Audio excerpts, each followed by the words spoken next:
Yeah, we're on.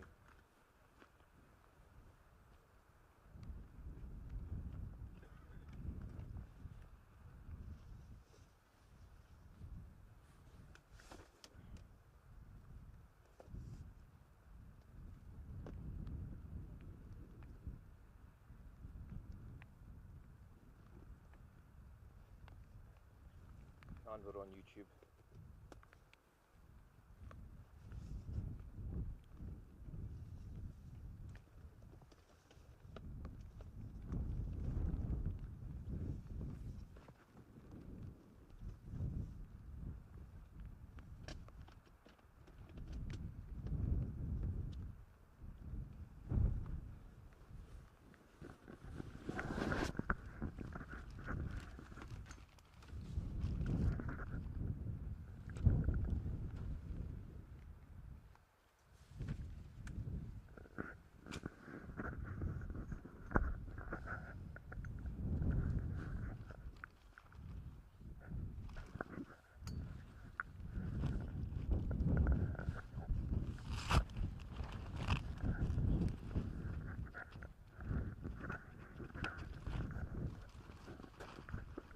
Good morning.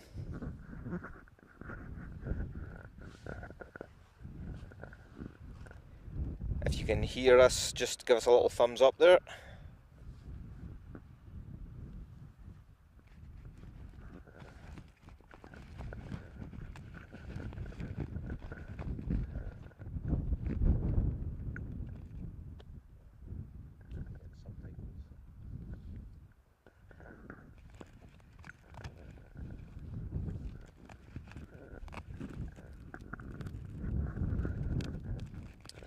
Okay folks, so it looks like we are live. Welcome to the 50th anniversary Armstrong Galloway Hills Rally.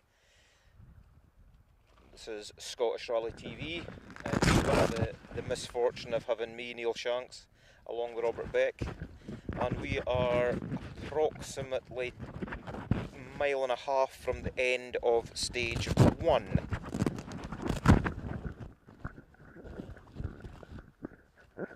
Coverage this morning is brought to you courtesy of Royal Aero Group and Asset Alliance Group, who are of course sponsors of the Scottish Rally Championship.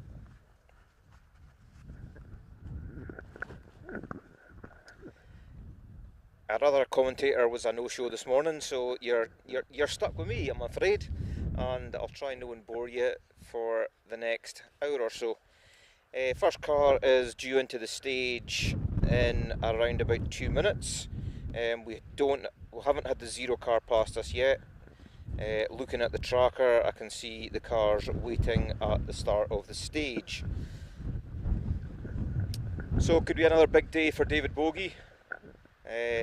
He has a chance to seal another Scottish Rally Championship, which would of course be his 7th. The last time he won the championship was 2022. He's out this weekend in the Don Buckley Skoda Fabia RS, which is proven recently to be the pick of the Rally 2 cars. Although it was nice to see M Sport getting on the art last weekend and John Armstrong's fantastic performance down at Ceredigion. But we're back in gravel this weekend, so David I think would be starter's favourite. But in an interesting twist, second car on the road this morning, although non-championship registered, Johnny Greer. You may have seen him in the entry list in his historic Sierra, and he told me this morning that is in fact a 3-door Sierra, not the Sapphire that he's used in Killarney the past few years. Of course, this was due to be part of his prep for RAC in November. He's taken on the challenge with this new build 3-door Sierra, and he's out today in the Yaris Rally 2, which will be interesting to see if he can put it up to David. And we're here in zero car in the stage, so things are all on schedule and happening as they should. As I say, those of you who know Blacklock, we are just before you drop down, before the long hairpin right coming down towards the loch. Graham Bruce and Zero. You'll probably be aware that, or you may be aware that Zero cars and rallies in the UK are not allowed to use route notes, so the navigator is just really in Zero car. The navigator's there to do a safety roll. He is checking everyone's where they should be. He's the final pair of eyes for the organisers before car 1 goes live in the stage. And they have radio contact back to Rally HQ, where the clerk of the course will be listening into the progress of the Zero cars as they pass through the stages. I think we should say, Neil, that we've had some usual technical problems this morning, which hopefully have been sort of resolved. We're down to one microphone here, hopefully it's working. We don't have the second one hooked up, maybe try that later on if it stays dry. We've had a couple of heavy showers this morning, which kind of put some waterworks and things, so fingers crossed, it seems to be working. So far so good, until you guys tell us otherwise. I'm watching the comments here and everything seems to be okay. I don't know, maybe get Robert to pan round with the camera here, because only in Scotland can you get scenery like this. I mean, we're perched on a hill and you would have no reason to come up here if you weren't rallying. And it is absolutely stunning, despite the weather. You can hear the cars echoing round as they head down past around the loch and towards the end of the stage. And the backdrop here is stunning. And Galloway Forest Park. Where else would you rather be on a damp Saturday morning? I know you guys who are sitting at home in the dry and the wet, maybe with a breakfast in the go, might disagree, but yeah, it's a nice place to be this morning, and we're waiting for car 1 coming into the stage. So I'm seeing here sound quality fab, so that's all good news. Looking at the tracker here, we have car 2 in the stage. Looks like the stage started more or less on time, so that's David into the stage. And it's interesting to note, those of you who follow the social media channels may well have seen that David's no running car 1 despite being first on the road. There's a good reason for that. As we said, 50th anniversary Galloway Hills Rally, and believe it or not, car 1 competed on the very first Galloway Hills Rally. The driver of car 1. The driver, not yes. The car. Oh, no, not the co-driver or the car, just the driver. But it shows the appeal and the draw of our sport that 50 years ago, Alan McMorran was out competing on the very first Galloway Hills Rally, and he's back to do the 50th running of the event. Nice touch from the organisers to let him have car 1 on the door. Yep. He's running in one of Mark McCulloch's MG3 hire cars, which is a fantastic way to experience the sport. Anybody out there that's listening watching today thinks I might fancy a shot of that, go online and go to Triple M Rally MG3 Challenge. If you have a Google for them, it'll bring it up, and there'll be some contact details. You can get in touch with Mark and the guys, and they'll be able to put you into an MG3 and you can experience the sport firsthand. But be careful, it is a bit of a drug, as Alan 50 years later will testify to. He's actually running last car on the road today, despite being one on the door. But yeah, it's a very nice touch by the organisers, recognising quite a unique feat, because I don't think there'll be many rallies where the guy who did the first one is still competing on the 50th. So watching the tracker here, David, again, those of you who know Blackloch, he's on the Craignell section at the moment, just about to go over the bridge, go square right before the hairpin left to start the climb up over Poultry Hill, where he'll drop back down towards us. And as I say, we are probably just a mile from the end of the stage, just before you drop down towards the loch itself. Some classic footage from Scottish rallies in the past, particularly around there. I remember they stopped running it down the hill for a long time after somebody went off into the loch. You must be older than me, Robert. We used to have Galloway Forest Weeks down here, and one of the nights we were allowed to bring rally cars through the stage as part of the Galloway Forest Week. for nothing. And I think it was one of those that Puddy Murdoch for Stranraer put it in the water. So that paid it going downhill for a long time. But it's better, it's okay now. Yeah, we're back. And We've got trees between the road and the loch now, so that helps. Can you imagine bringing rally cars into the forest for nothing these days? It's not going to happen, is it, folks? Unfortunately. It would be very nice. But we're here spreading the love for the sport and giving those of you at home a chance to enjoy without coming into the cold and the wet this morning. So behind David and Johnny on the road is the Galloway Hills King, Jock Armstrong. 9 wins, believe it or not, up to now, and it took Jock a long time to get that first win, and a lot of trying and a lot of heartache along the way. And there was some party in Castle Douglas the night he won his first Galloway Hills rally, just as there would be if he prevails today. There might well be a party anyway. Well, knowing Jock, there probably will be. Yes, that's very fair comment, Robert. But yeah, Jock, he's gone a different route car-wise to the rest of the top 10, really. Jock's developed a proto Skoda Fabia which has Subaru running gear. He loved his Subaru that much that he drove for about 10 years that he couldn't quite bear to get rid of the engine, so he's grafted the Subaru engine into the Fabia. Gives the car really good power, really good torque, being the 2 litre as opposed to the 1600 for the Rally 2s. So it'd be interesting today because the stages should suit the power of the Subaru engine probably more so than the Rally 2 cars, which are not quite as powerful, but they do have a handling and a chassis advantage.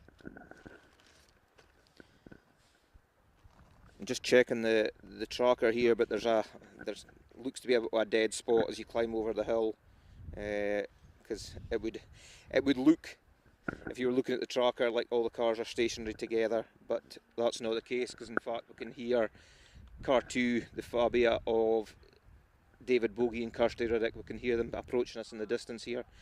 So I'm going to step back so I don't get my ugly mug in your guys' shots. You hear the turbo wastegate chittering away there.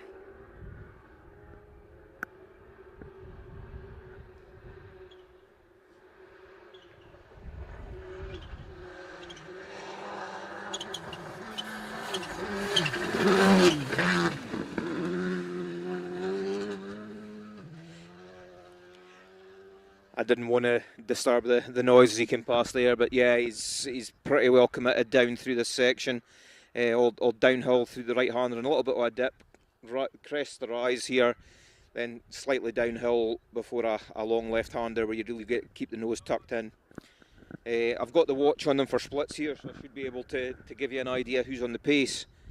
It's a quick turnaround between stage 1 and 3, but if we can have the time, we might just move slightly further round so we can sort of see them going down away from us. Yeah, that's a hope, guys. Give you a different view for the second run of this, which will be stage 3. You hear the distinctive 3-cylinder engine note of the Yaris in the distance here.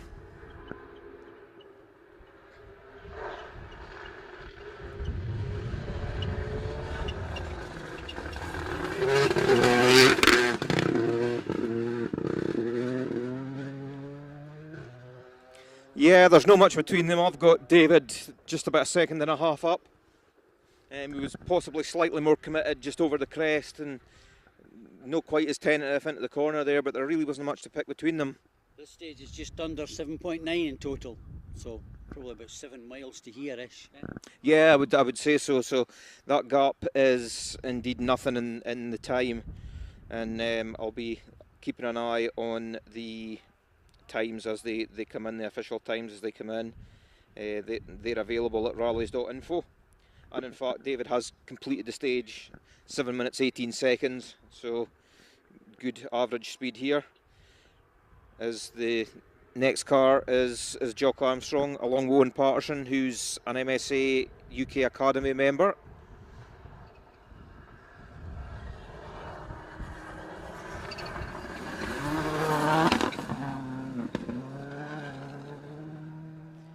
Jock really committed. Nice and neat as well. Really committed.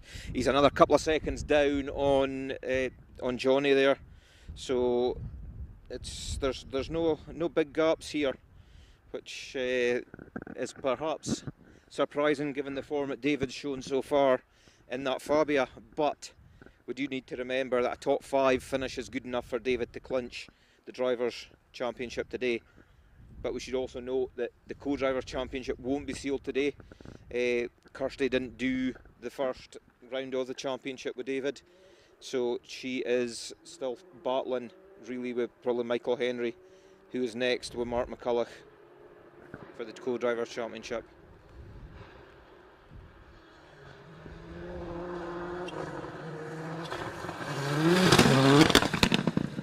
Mark really committed, and I've got him on the split. I've got him equal with David there. So yeah, Mark has the development that Mark's put into that car, the home built car. It puts a lot of professional prep companies to shame. To develop it for 3 or 4 years now. He started with a car and it was quick out the box, but he's developed it. He's worked on diff maps. He's worked on power. He's got the chassis exactly where he wants it. He's got suspension where he wants it, and now he is just driving the wheels off it, and it's shown in the results. So yeah, that's times for the first 3 cars in now. So David and Johnny, nothing to pick between them both. 7 minutes 18 for the stage. Jock 3 down on them, 7:21. So next on the road, first gravel outing of the year for Rory Young. He's just back from Rally Merzine in France, which he's done a few times now.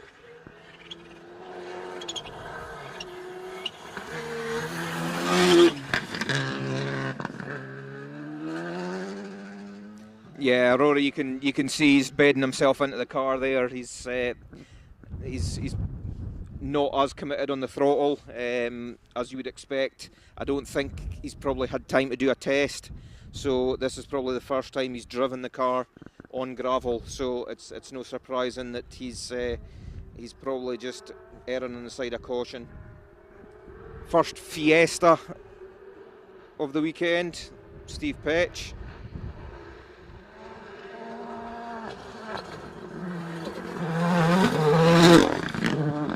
That's not Steve Petch.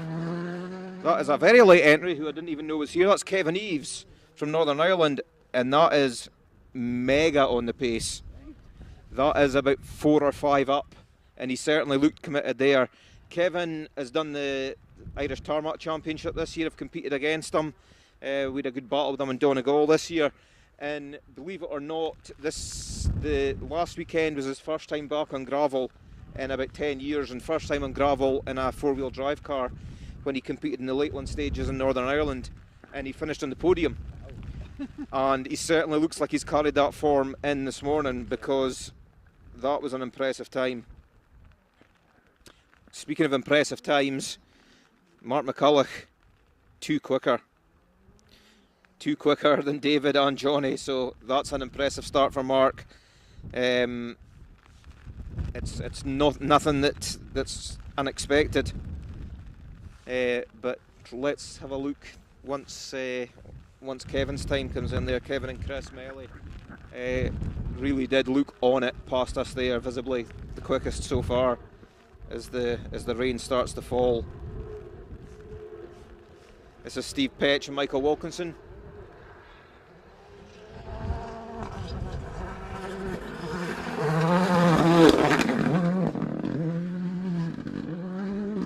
Yeah, Stephen bedding himself in. This is, I think, Stephen's 3rd year competing in Scotland, after a lot of trying to persuade him that he should go north from his base beside Darlington, rather than going south to do BTRDA, a championship that Stephen had won a number of times. And he made the switch a couple of years ago, and he's really enjoying the competition, the rallies, the camaraderie up in Scotland, and it's great to have him here.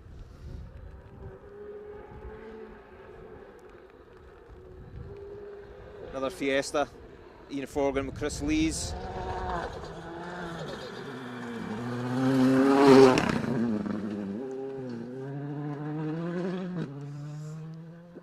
Ian's got good pace there. He's about 4 down on David there to the. I was a bit wrong, folks. Sorry. It was Kevin Eve's car, but it's no Kevin. It's driving it. It's Barry McKenna, who is. He's no stranger to Scotland. He's actually American domiciled. His business is in New York. He's been based over there for a number of years. Comes back and forth to Ireland and the UK to do some rallies, and he was originally entered in his historic escort as part of his practice for RAC, but I wonder if Kevin knows that he's got his car. He's certainly got the keys for Kevin's Fiesta, and same time as David and Johnny through stage 1, which is impressive. He came over and won the Grampian a few years back. He did, yeah. Fiesta, he did. He did. So time in for Rory as well. He's bedding himself in, but it's more than respectable for first time out in gravel this year. Alan Carmichael in the Hyundai.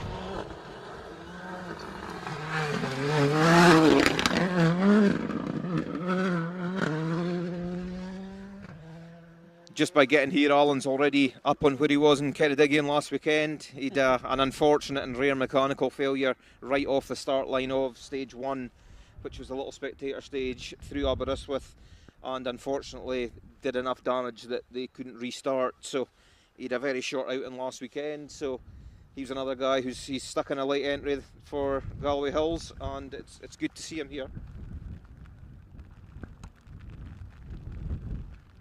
Speaking of Hyundais, you may wonder why I'm on the microphone and not in beside John Wink, where I would normally be on an SRC round. John has he's not been just that well recently, but the good news is that he's backing on the mend, and he's watching this from home this morning, so eager to get back out in the Hyundai.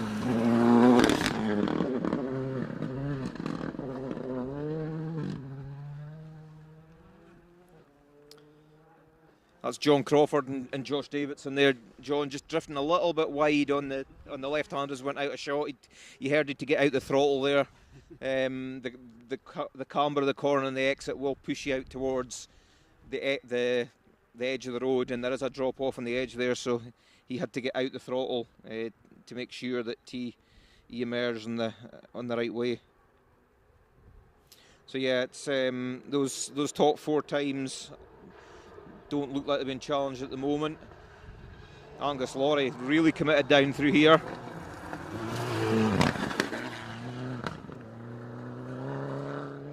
Good to see Angus back out. First time I think he's been out this year in the Evo on gravel. I think, did he not do Greystokes? He did. Finished second. You're right, he did. He did. First time we've seen him in Scotland. Yeah. Angus, of course, has built up a really well-respected preparation business and really busy preparation business as well. He runs a number of cars, but he's managed to persuade the guys that they can do without him this weekend, and he's jumped in the driver's seat himself for his local rally, and I know he was really looking forward to getting back out, and certainly the pace down through into shot here showed that he hasn't lost any of his speed. So next on the road should be the Polo, which is becoming a kind of a fairly normal sight in Scotland over the past few years. The past couple of years with Don Buckley's Polos, but this is Bob's own car, and he's actually the only Polo in the event today. Very distinctive sound.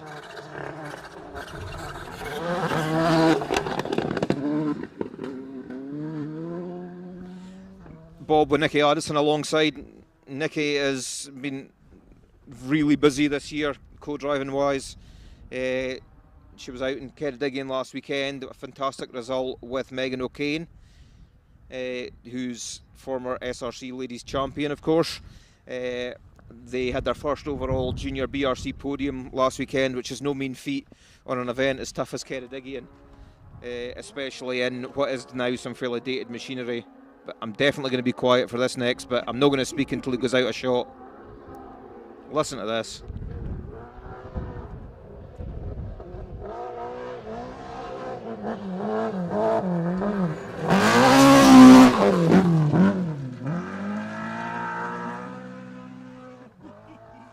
That's something you don't see very often.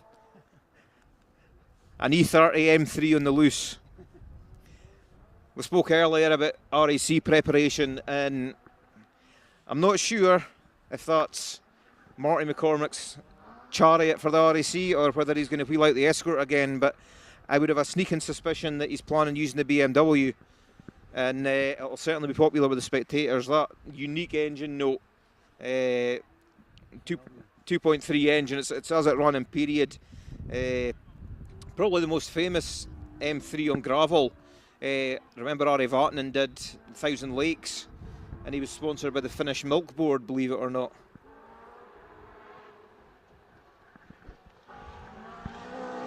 Another man on RAC preparation. This is Damien Tourish.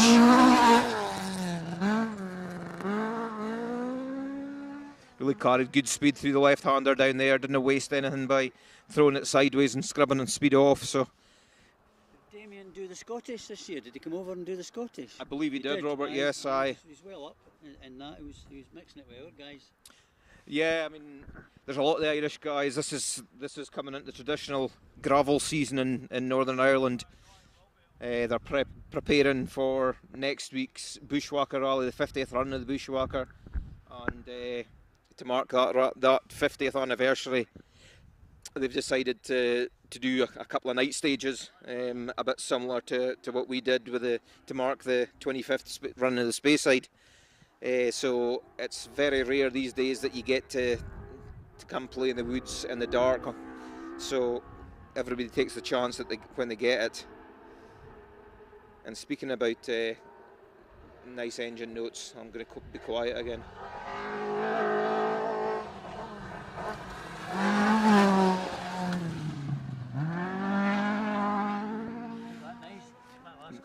Yeah, Paddy really committed there. That's of course Paddy Munro and Andrew Stevenson, who are in pole position to claim the Scottish Two-Wheel Drive Championship. I don't think they can tie the championship up today with the absence of Ross Jarrett, but he's... They're also doing well in the Challengers. They are. This year. They are. So they're fighting for that as well, which would be quite a unique thing, getting both. Yeah, certainly no mean feat in a two-wheel drive car, but Paddy's performances have been really good this year. Unusually for a modern spec Escort, he runs a Ford BDG engine in that car, which is more usually found in the historic, and that's why he gives it the note that it does, but he does pair it with a sequential gearbox, so he has got a little bit of an advantage on the traditional historic spec cars. So back to four-wheel drive. You may note there's no car 16, that's because Johnny Greer was reseeded up. That's quite a rare beast these days, the latest incarnation, or the last incarnation of the Subaru. Run successfully for probably 20 years plus in Group N category. That last incarnation of the Subaru was in what they call NR4 spec, which allowed a little bit more freedom than the strict showroom Group N regs. But it's nice to see Duncan back out. He's a Subaru man through and through, and it's nice to see that rare car out in Scotland. I wish I had another set of leggings for you, Neil. I've got some in my bag. In your bag? I just never put them on to prepare. But it's a passing shower, Robert. We're fine. Passing shower, this one, man. So, interestingly enough, looking at that two-wheel drive battle, Damien Tourish was 2 quicker than Marty. So the Escort's still possibly got someone over the BMW. Is Martin Erskren. Martin, another local. He's Stranraer based, so this is as local as it gets for Martin. Good pace since he's stepped up from the two-wheel drive Peugeot up into the Evo. He's made the transition well, and he's another guy who's well up there in the Challengers. Excuse the covering the screen, the lens. I'm trying to keep the rain off. Hope we don't only complain about the drops, so that's why you're getting that every so often. Me trying to keep them dry. Yeah, we've got a squally shower coming in over the hill here. I'm going to put my hood up. But it was forecast, so... Yeah, but sometimes they get it wrong. You'd have to get it right today. Aye.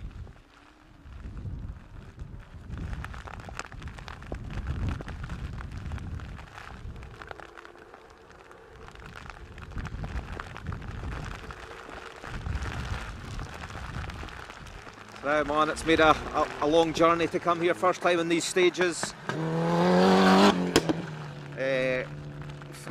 Freshly re-gearboxed Evo. Again, another man that's in the fight for the Challengers title. Made a long trip down for Elgin. Disappointment on the Grampian where he broke the gearbox early on in the rally, and that was his day over. Early on the Saturday.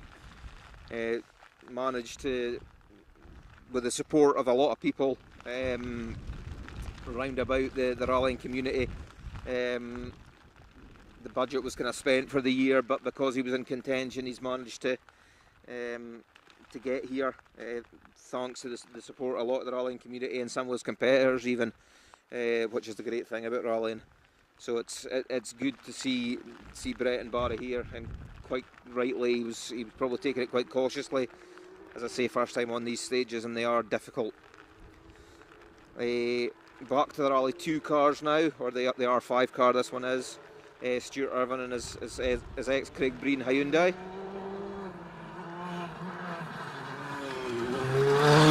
Stuart and Mark there, father and son. Mark keeps asking when he's going to get a shot at the keys for the Hyundai, but I don't think Stuart's really listening to that one. Mark, of course, was out in his own Rally 4 Fiesta on the Grampian. Stuart couldn't do the rally, so rather than do nothing, Mark took his own car out and set some really good stage time despite some issues on the gravel. And from people who, on their first visit to these stages, here's someone who's probably got as much experience of these stages as anyone in the field. Alan Dixon with Martin Forrest, a huge amount of experience in that car.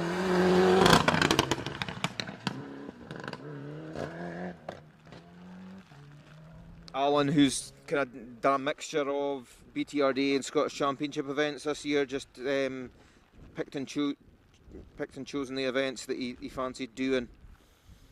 Just looking back at the results here, back to the two-wheel drive battle, Paddy and the sequential engine Escort, 9 seconds down on the historic example of Damien Tourish, so it just shows you that modern's not necessarily better. Another historic Escort here.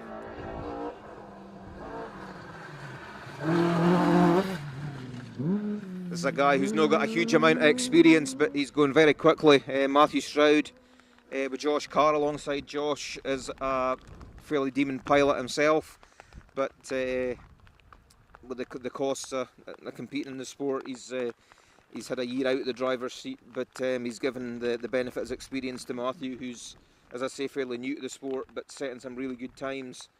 And I think I'm right in saying, Robert, this event's around the Northern Historic Championship as well. Yeah. So I think Matthew would probably be the first of our Northern Historic contenders.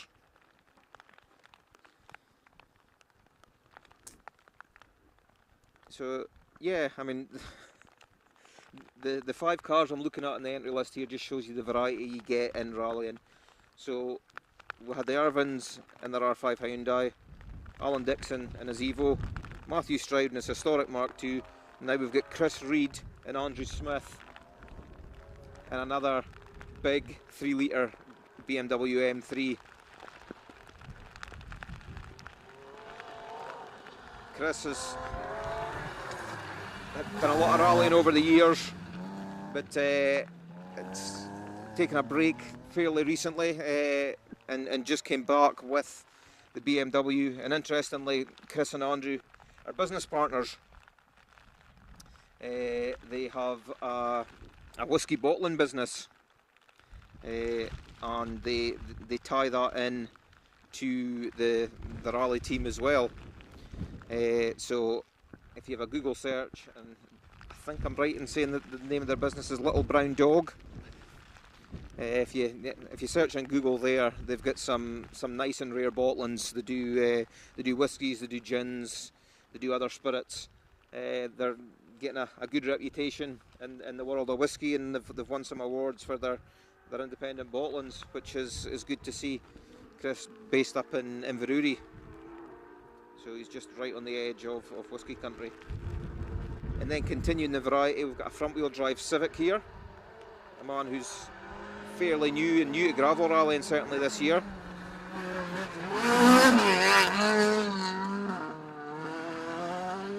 Yeah, going well. I think Andrew is actually currently leading the two-wheel drive championship. I believe he is, Robert. Yeah. We're now in the season, the part of the season where drop scores start to come into play. Yeah, it's not as simple as it perhaps looks when you look at the points tables to see who's in contention for what. But I mean that Civic there, that was originally built by Graham Shaunville a long time ago.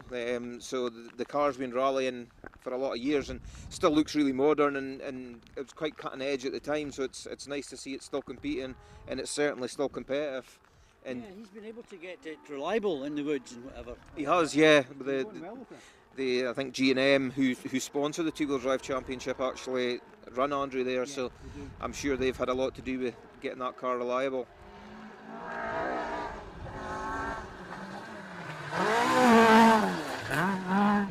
Another historic escort, a man who's transitioned from his Evo.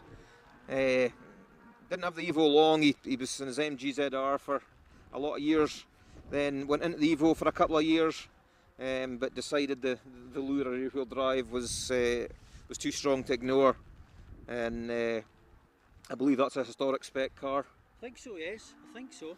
Don't quote me on that though. But he is running a different class, so it's maybe not quite historic, but it's certainly there or thereabouts. But yeah, Scott Peacock and Craig Wallace in the escort there, followed by Fraser Smith, who certainly looks to be in good pace here. Yeah, he's committed down through there. Yeah, Fraser with Chloe Fleming sitting beside him for the first time, I believe. Yeah, I think so. So yeah, certainly a crew who were looking to be on the pace here. Next car on the road should be the returning Ali Graham, who has my better half sitting in the passenger seat. When was Ali out last? It was a while ago now. I think he did Argyll 2 years ago, possibly. Ah, right, He just tends to pick and choose these days. And the rain has just disrupted my tracker, so I'm now looking at a view of the world rather than a view of the rally, so let's see if I can sort that. Yeah, here's Ali and Susan.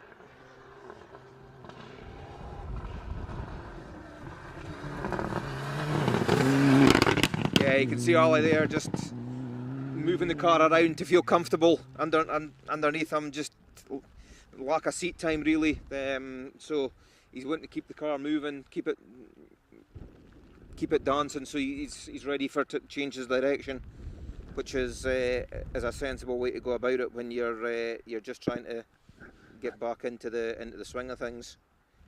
I have really buggered up this tracker here, so I'm going to dry my phone. Yeah, I think that could be an issue. And try and do it. Yeah, I think I'm gonna open it up again. Stop and start it. But that's the joys of being out in the open. But the good news is the rain has stopped. I'm going to say that quietly, but it certainly feels like it's stopped. First of the Subaru Cup contenders, all the way down from Caithness. Jack Ryan, who's had a really good season this year. Jack is not that long out of juniors. First season in the Scottish Rally Championship, and the commitment to compete in every round from the base way up north. He's certainly the furthest north rally team in the UK, never mind just Scotland, to put the commitment in to come and contest every Scottish Championship event, and it's paying dividends because his pace has really come on as the years progressed. Even Inverness is a long way for Jack. It is, aye.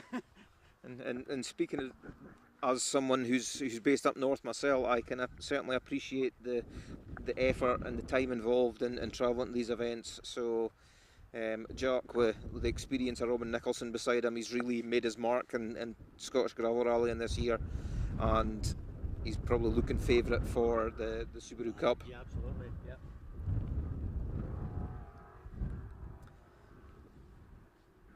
Nice to see these guys back in Scotland. They were a regular feature, certainly pre-COVID.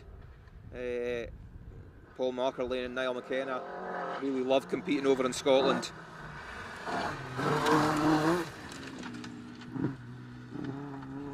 I think Paul will be doing a bit of warming up for the Bushwhacker next weekend. It's his local gravel rally. Back across home in Ireland, where he runs his plastering business. He's, as I say, he's been coming to Scotland for a lot of years and loves the crack, loves the competition, and he's just generally a good guy. So first of the modern two-wheel drive cars, if you like, here, the distinctive sound, the three-cylinder sound again, the 208 Rally 4. Really aggressive anti-lag on these cars.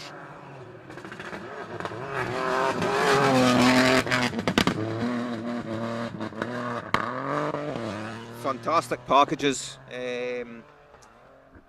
Racing Rally, the importer, based over in Ireland, take these cars in, these factory cars in from Peugeot, and they're really popular across the UK now. That was Natalie Robinson and Sam Collis there. Natalie, who is probably in pole position for the SRC ladies title, probably can seal it up today. This again, Natalie's in her first season gravel rallying. She's made the commitment to do a lot of events this year, and it's really paying off. And more experience, the pace has always been there right from the start. As Sam said before, the commitment was never in doubt. It was just the staying on the road part that she should master, and she seems to have done that now. This can only be one man.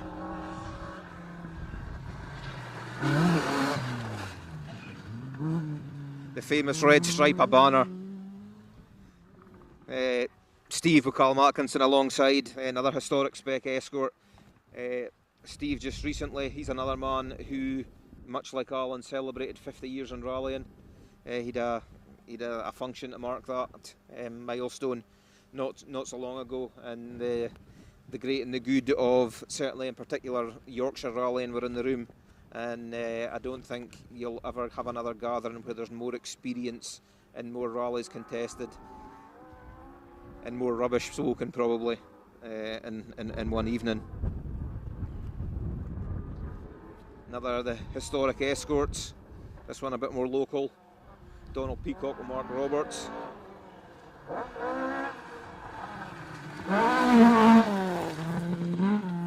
Donald's another man who's went back to a Mark II escort from more modern machinery and absolutely loving it. Donald, I'm not actually sure. I'm not 100% sure if he's in the entry list for the RAC this year.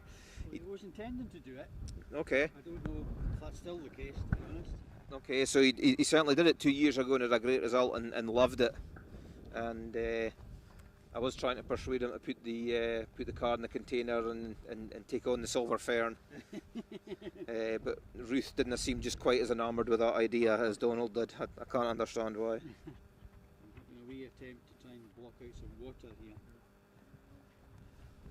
Yeah, it's actually quite nice again. Well, I say nice being a relative term, but it's dry. Worried about water getting in the connections. Yeah. So another escort, another crew who've made the trip down Galloway Hills for the first time. Mike Phillip and Laura Dawson from just outside Elgin. Mike's another guy he's come to rally in the last 2 years. Really experienced F2 stock car driver. I'm sure he must have just got fed up fixing the car, panel damage after panel damage after panel damage. So he's come rallying, and probably for the first couple of events he'd probably a lot of panel damage to deal with again. But as he's found his feet, the pace has increased, and they had their first class podium finish on the Grand Prix, and so they'll be looking to continue that form today. Really nicely prepared car that. There's a lot of time spent on the presentation of that car, and it's beautiful, as a lot of these Mark II Escorts are. The standard of preparation generally of all the cars. They're not just get the minimum to make them safe and legal to be ready to compete. They're really lavish with care and attention. So this is another fairly rare car.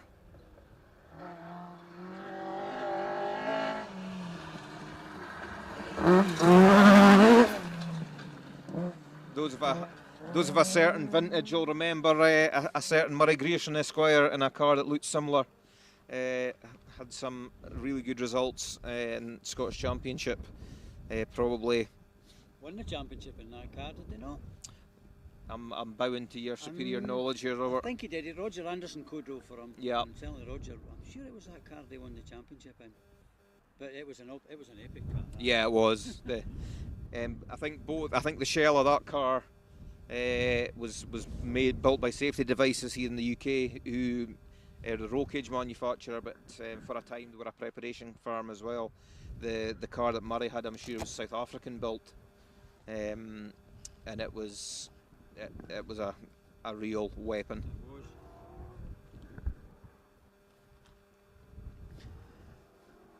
So much and such the same as some of these other guys who've gone back to Mark II Escorts. John Runtoul and Ross Hind made the step back, you might say, this year into a historic Escort, and John's loving it. He's more used to having four-wheel drive cars on the gravel. He's done the last 2 or 3 seasons in an R5 Fiesta on gravel, but moved back to the historic spec Escort this year, and really is loving it. That's a car that Angus Laurie prepares and runs, and it's immaculately turned out. Another one of our northern historic contenders, Dave and Jamie Forrest.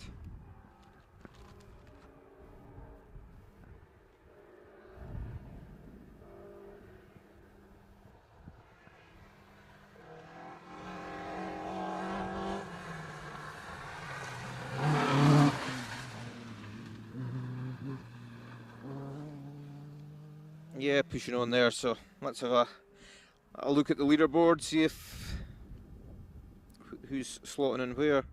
Yeah, Matthew Stroud, as we said, he was looking committed. He's up to 3rd in the historic class and 4th in the two-wheel drive, just behind Paddy Munro.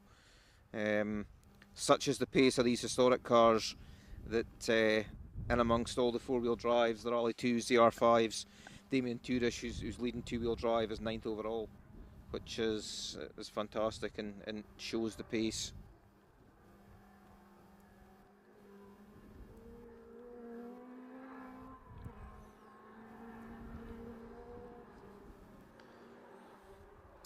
Yeah, there's a story to tell here, which we'll tell after he goes past.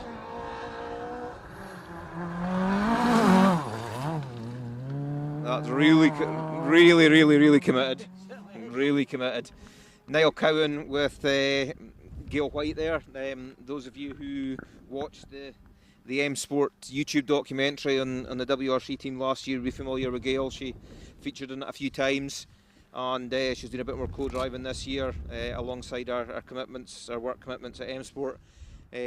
She's a member of the MS UK Academy, but Niall was meant to do this event in his late uncle Joe Hunt's RS 2000 kit car. This was the car that Niall kind of fantasised over, I suppose, for want of a better word, as he was growing up. And unfortunately, when Joe passed last year, Niall was left the Escort, such was the connection he had with that car. He did plan to have it back out on gravel at the Galloway Hills this weekend, which was Joe's local event, but unfortunately a little bit of health problems meant that they couldn't get the prep finished in the car, so he still had the MG in the shed, and he was able to help the guys prepare it, and he's back out today and certainly committed. And that's another, as my story ran on there, that's Christina Robinson, mother of Natalie Robinson, and what I didn't mention the first when Natalie came through as wife and daughter of the famous or infamous Matthew Robinson, who is a leading light in the historic scene, former winner of the Silver Fern Rally, and very, very competitive on the RAC also. So Christina and Natalie compete in identical cars, and there's a good battle there all the time. Another local man, definitely his local event, from Tarbolton, Alan McDowell with Richard Ogilvie in the passenger seat. Alan, speaking about memorable cars, one of the cars that is one of my strong memories in the Scottish Championship growing up was Alan's rear-wheel drive Cadet. I think he's still got it. I think he has, yeah. I think he has. Threatening to bring it back out, but I don't know. Yeah, it's another beautiful car, and Alan did a lot of rallying in that car. Most of it alongside Gavin Heseltine, who sadly passed away a few years ago, but they were a great combination. Alan, Gavin, and the Cadet. So we're probably about 2/3 of the way through the field now. There were 62 starters this morning, I think. Maybe just 61 actually. So we're about 2/3 of the way through them. And another Escort. This time it's not a historic car, this one. It's more of a clubman spec. Alistair Crawford with Greg Halfpenny.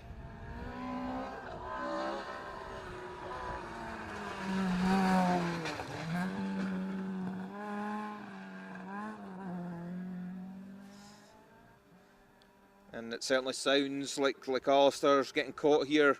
Local man Ross Cree back out rallying again after a bit of a sabbatical. William Gower and Evo, and these guys are going well.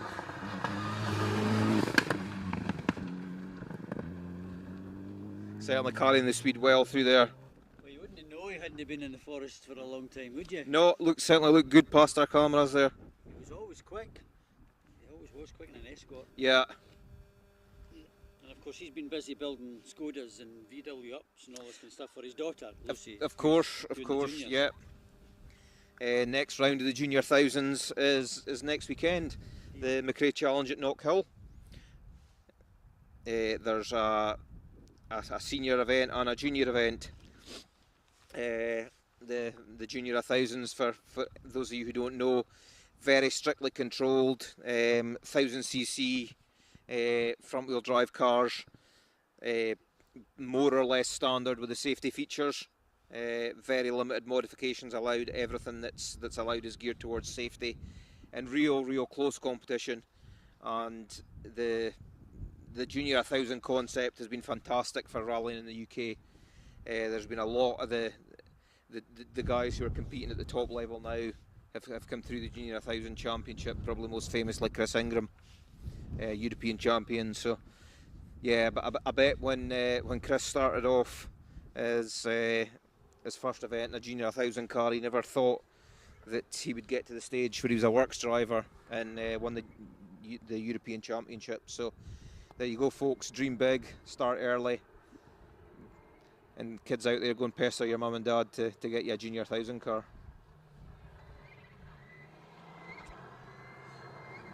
Mike and Gary on the latest stage of their Round Scotland tour.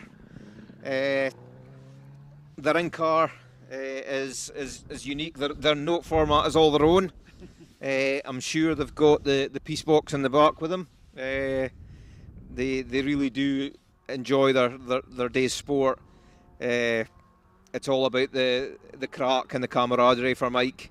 The results and finishes and awards are nice if they come, but it's really all about the experience and the day out.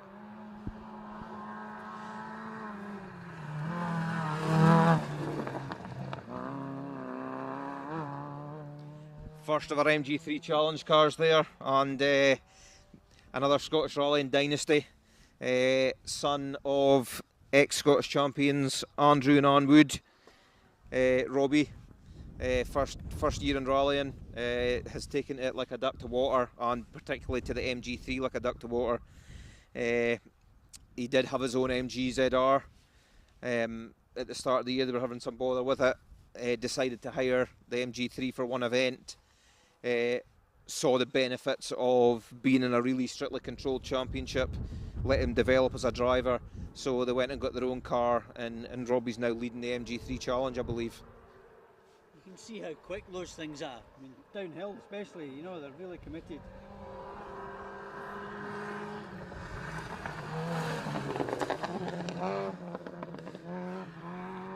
Yeah, there's no much there on the watch between Robbie and Ryan Walker. Ryan, another young gun from the junior championship. Won the junior championship last year. He did, yeah. And he moved up to the MG3 Challenge within the Scottish Championship this year. And these guys are all competing for the SRC junior title. Yeah. The two guys, Robbie and Ryan, along with Thomas Milne, who's next in the road, all on MG3s, all doing the MG3 Challenge, but all fighting for the SRC Junior Championship as well. And it just shows you that the cars are competitive on their own right, not just within the MG3 Challenge.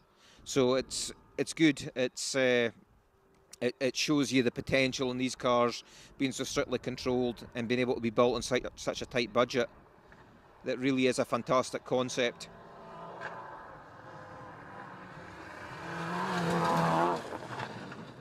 And a lot of credit has to go to Niall Cowan Senior and Junior for the work they've put in developing that car. It was Senior's, I think, idea. The concept is his. It's basically an MG3, which is a modern road car, which has a lot of advantages to start with. You've got a lot of strength in the shell. Nice strong car even before you add the roll cage in. They've added the speed from the proven K series engine from the MGZRs, just to get a little bit more performance out of them. Limited slip diff, fairly standard gearbox, set of suspension, uprated brakes, and away you go. And you can put one of these cars together for around about 10 grand, which, although don't get me wrong, it's a lot of money, but as far as rallying goes, it's really, really reasonable, and it would be where I would recommend anyone looking to start in the sport to aim at.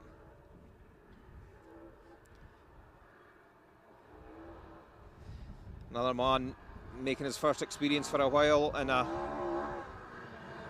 classic car. David Sutton built Escort there, Tom Cottrey. Cottrey, Alno Creative Designs, of course, they used to sponsor the event that was based down here, which, you know, was the park, the Alno. It was all sorts of things. The old Baldoon stages, it sort of morphed into the woods, and Tom was a sponsor for a few years. Yeah, he was. Tom recently, this is I believe his first outing in Scotland this year. Yeah, he's been doing a lot of European rallies. He has, yeah. And that car is an original David Sutton car of the time when David Sutton was building the Rothmans Escorts. So that's it's his works as it is, and it's a valuable enough car to be taken through the woods at that speed.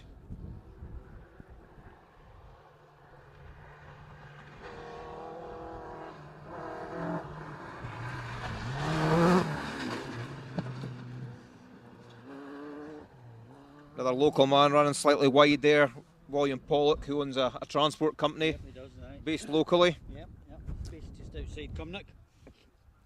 With John Marshall alongside there. He's graduated to the Mark II from the Mark 1. He had, I think he started rallying in the Mark 1. He did, yeah. And he's moved up to the Mark II. I think the Mark 1, it's Alan McDowell's car, it's his old Mark 1. Ah, okay, yeah. Speaking of Mark 1s, you can see one of the organisers' decals flapping in the roof there. That's actually one of the safety decals to help track the vehicles through.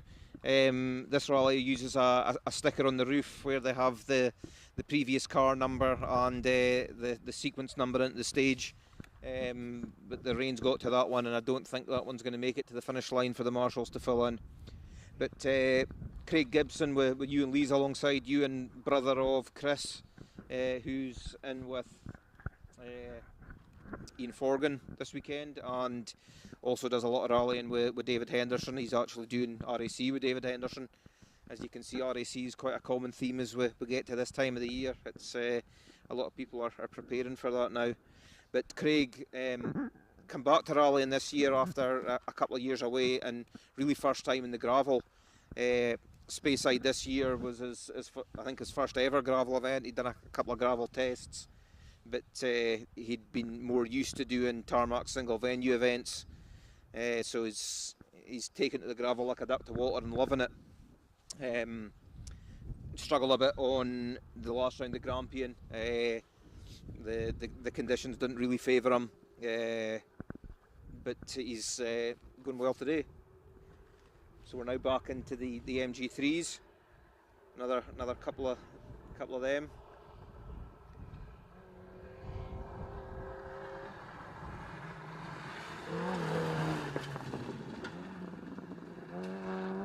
Another really well turned out example there, Mark Constantine with Anthony Coates, the Constantine dynasty. There's the father and two sons all compete. I think Mark is he the youngest? Not sure. This is where we should have done our research, yes. Folks. We're not claiming to be professional at this game, but yeah. I think both sons certainly have been in the MG3s. Yeah. I think Luke is the older son. He's graduated to an R2 Adam this year, doing the Pro Tour Tarmac Championship in that car, and Mark's getting the experience of the MG3s. The dad had done a couple of rounds earlier on in the year in an MG3 as well. Yeah, I believe so. Yeah, so. And Luke's car, old car as well. It's just shows you don't have to be young to go and compete in an MG3.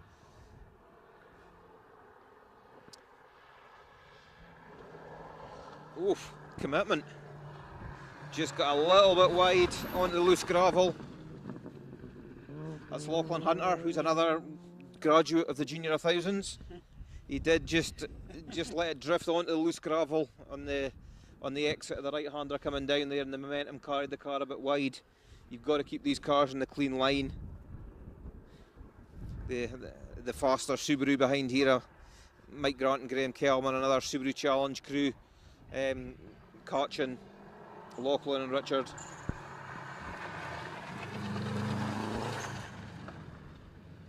Mike and Graham Kelman, both from Elgin like myself, members of 63 Car Club. Mike in contention, really battling for the Subaru Cup with Jack. So there'll be a lot of studying of times for these guys later on.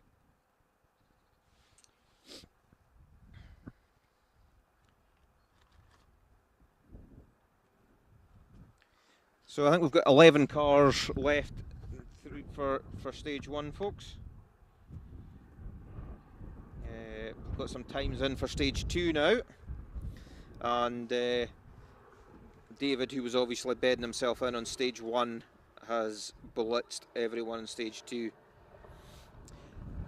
Now making a return, new car I think. Christopher Smith and Amy McCubbin.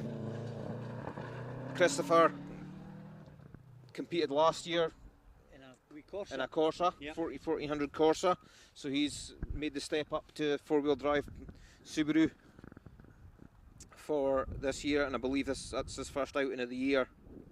So looking at the times for stage two, yeah, David has really put the toe down. Took 14 seconds out of Jock, who was his closest challenger. But story from stage 2, and it looks like it's either been an issue or a puncture for event leader Mark McCulloch. He's dropped 2 minutes to David, which has ended his hopes of victory today, sadly. So the top 3 after stage 2, David Bogie leads now by 17 seconds from Jock Armstrong. Is David McLeod in the Avenger. Beautifully prepared car. David, who's gone from an equally well prepared Sunbeam to the Avenger. He's a real Talbot fan. You'll no find many cars better prepared than that. So yeah, just again looking through the times for stage 2. As I said, David now leading by 17 seconds from Jock Armstrong and Owen Patterson. Barry McKenna slots into 3rd. He's 21 seconds behind David there. So there's a good battle for 2nd and 3rd. They're only 4 seconds separating Jock and Barry. 4th, Ian Forgan. 5th, stunning return for Angus Laurie. He's up and amongst the Rally 2 cars, which he's no right to be in a showroom-based Evo.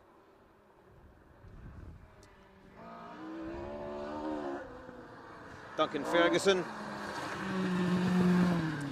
and a Mark Soloway built historic Escort. Duncan with Jamie McHugh alongside. Doesn't do that many events. Really enjoys himself when he comes out, and that car's sounding beautiful. He would have to do this one because he lives in Dunmellington. Well, there's no excuse really there, yeah. He could walk to the start venue.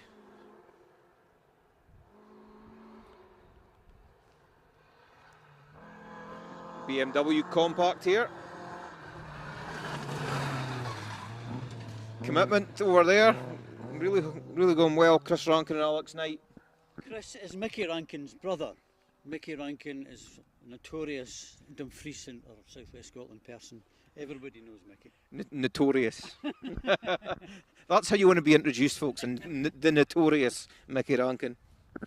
Yeah, you've obviously there's obviously some stories to tell there, but this is a family show, so we're not going to do that.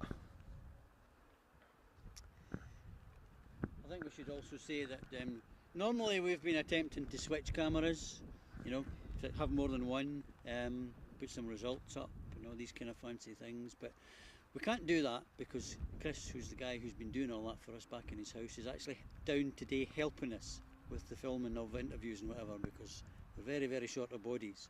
So hence why we're pressed to here. One camera, one setup, and that's it. One camera, one mic. Yeah. 2 people waffling away here for an hour trying to keep you entertained. But it seems like a good time to pass on our best wishes to Ali Beck, who is the head of Becksport, and son of Robert here, who is doing a sterling job on the camera. And Ali has been struck down with a kind of mystery illness, which thankfully he's on the mend from now.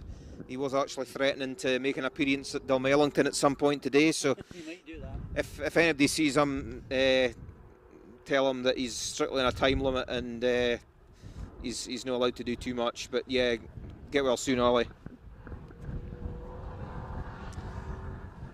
So the aforementioned Niall Cowan Senior, the founder of the MG3 Challenge, now works very closely with Mark and the guys at Triple M to make the championship what it is. But Niall has a history of building modern and fairly unusual cars. He was one of the first to build a kind of clubman spec 106 Peugeot and contested the Scottish Championship in it in the late 90s, early 2000s. He then was one of the first to rally the MG-ZR and had that for a lot of years, and he's obviously kept the brand loyalty with MG from the MG3 into the MG-ZR. So interesting to note, and I don't want to jinx this, folks, but so far every car that started the stage has come past us. Well, that's it now. I know I've done it now. Yeah, I know. I shouldn't have really have said that. I hope whoever doesn't come past us doesn't hear this. I hope not. I hope not. But I'm confident. You see, it's it's confidence that these guys have got it under control. And just as I say that, there's an eerie silence. Yes. That's fairly typical. Yes, I should learn to keep my mouth shut. I'm sure those of you who know me well enough to know that that's not going to happen. Yeah. The rain's starting to threaten again. Yeah, it's offering to roll in over the hill here again. Just so you're probably thinking you were maybe getting dried out. Car coming up. There is.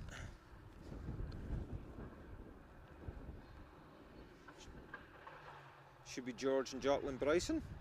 No. Glenn Workman, possibly. Yeah. Glenn Workman and Nick Dale in the Sapphire, which is a rare sight in the stages these days. And somebody either catching or being caught. This is Craig Henderson. Craig in his second outing in the Alex Vassallo Subaru. Craig, who's more used to being in the tools, been part of Team Dixon, Team Sackmaker for a lot of years, with Robert Cubbin alongside. He's made the move into competing, and he's jumped straight in at the deep end with a fairly potent Subaru. So Craig there is certainly taking time out of Glenn in front of him.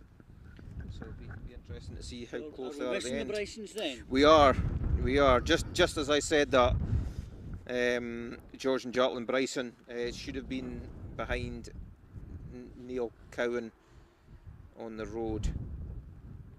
And another local crew who are going to be doing the Roger Albert in this car. Yeah, so here we've got Martin and Andy Locke in their Subaru, pushing on. Just offering to get a little bit out of shape over the crest there, got it gathered up, tipped it in, and being caught here by the Brysons. So there's maybe a story to tell. The car looks unscathed, so maybe a mechanical problem, but they're certainly back on the stage and back on the pace. So a couple of cars left of stage one, which has been the first run through here. The cars will be returning very shortly for stage three. As I look at the tracker here to see, and it's going to be very quickly indeed, because the cars are basically now at the junction to turn back into the forest here, so the cars will be rejoining into stage three very, very quickly.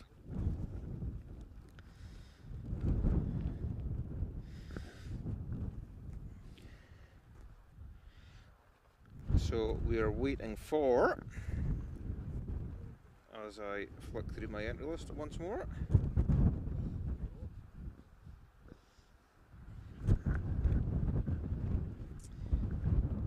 three cars on the starting list that we're waiting for. Two cars, sorry. Stephen Graham and Jessica Jameson in car 61, and then the aforementioned car 1 of Alan McMorran and Helen Hall.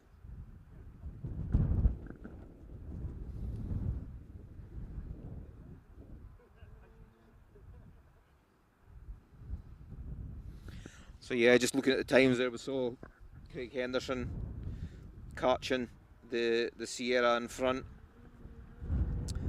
and he was only 10 seconds behind at the end of the stage there. So he did almost catch Glenn and Nick there.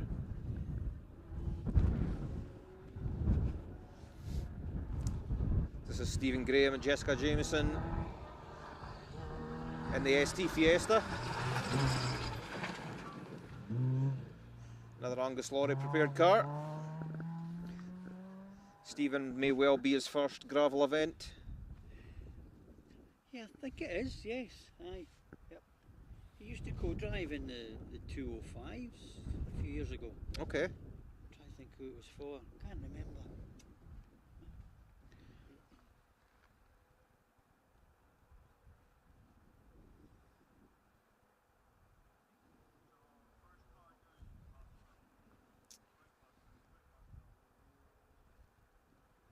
I can hear a car in the distance. Yep, so this... I'm just looking back on some of the comments here when we've got a little break. Kenny Wills, another Galloway Hills, someone who's in the history of the Galloway Hills.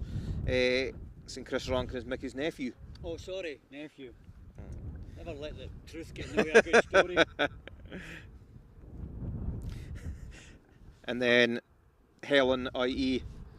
Robert's wife, and Ollie's mother.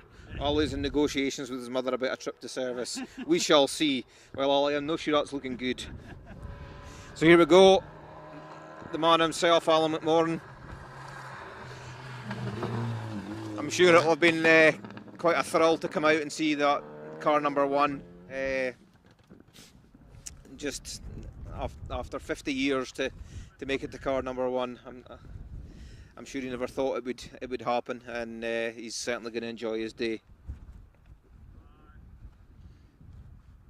So folks, that is us for SS1. I'll give you a rundown of the results just as we stand in stage 2 before we go here. So, as I said earlier, first David Bogie, 16 seconds ahead of Jock Patterson, Jock Armstrong rather, and then third Barry McKenna in the Kevin Eves Fiesta. Then with Ian Forgan, Angus Laurie, Marty McCormick into the lead of the Historics. We seem to have lost, or we haven't lost, but another guy who's dropped a bit of time. Another two guys who've dropped some time on stage 2 there. Damien Turish and Matthew Stroud, both guys who had good times through stage 1. Seem to have dropped time in stage 2 alongside Mark McCulloch. So leading two-wheel drive after stage 2, 6th overall in that fantastic BMW M3 was Marty McCormick. Then completing the top 10, Rory Young in 7th, Stephen Petch in 8th, Johnny Greer, another man there's probably a story to tell from stage 2, going by the time lost, could be a puncture. Still sitting in 9th, and second two-wheel drive, leading the Scottish Championship two-wheel drives, Paddy Munro and Andrew Stevenson in 10th overall. So guys, we will wrap it up there, and I was just trying to find this to see when they're due to start this stage again. 12:26. Which is only 8 minutes time, folks. So we will wrap it up there. We will assess whether we're going to be able to move in the time we have. It's not looking likely because we've got a lot of kit and caboodle that allows us to broadcast to you. But we're going to disappear for 5 or 10 minutes, and we'll see you shortly.